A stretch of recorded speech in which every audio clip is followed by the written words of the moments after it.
Magbutang na taog mantika. Mantika sa probinsya pag mainit na ang mantika. Ing anaon lang na guys oh. Ah, di ba? Mas madali.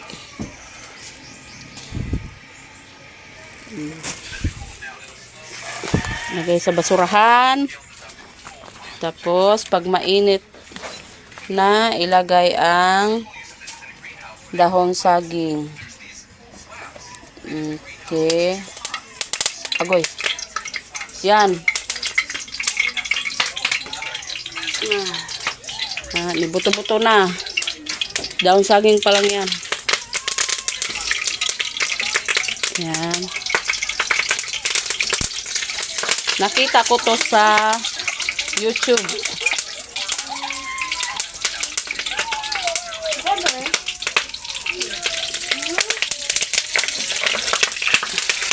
Siyempre, gaya-gaya. Gaya-gaya. Tingnan natin tag. Totoo. Lagay ang isda. Safe daw to gamitin. Safe daw. Hindi daw tatalsik. Masakit kaya pagtalsikan ng mantika.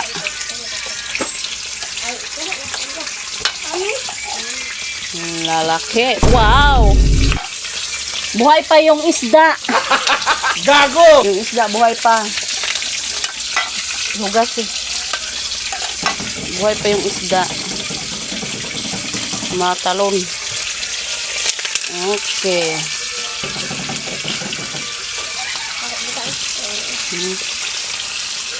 Yan. Para daw dili ka matalsikan pag magluto. Lagyan ng dahon ng saging. Pasensya na guys, maitim yung mga kaldero. Yan, lutuanan, kawali kasi ano, sira na yung gasol. O sira na yung tangki.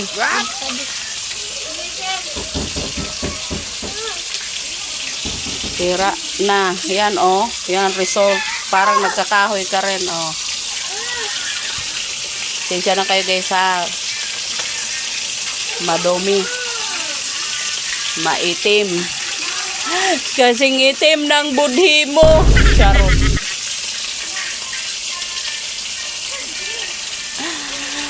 Ay, oh, diba?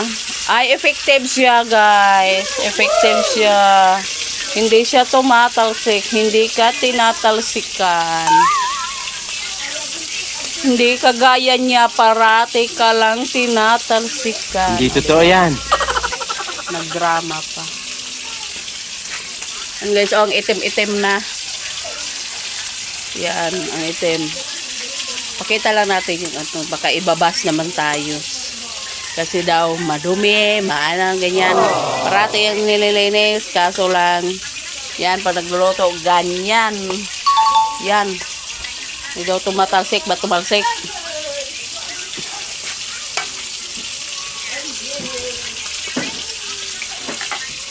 Hindi pa matigas pa siya.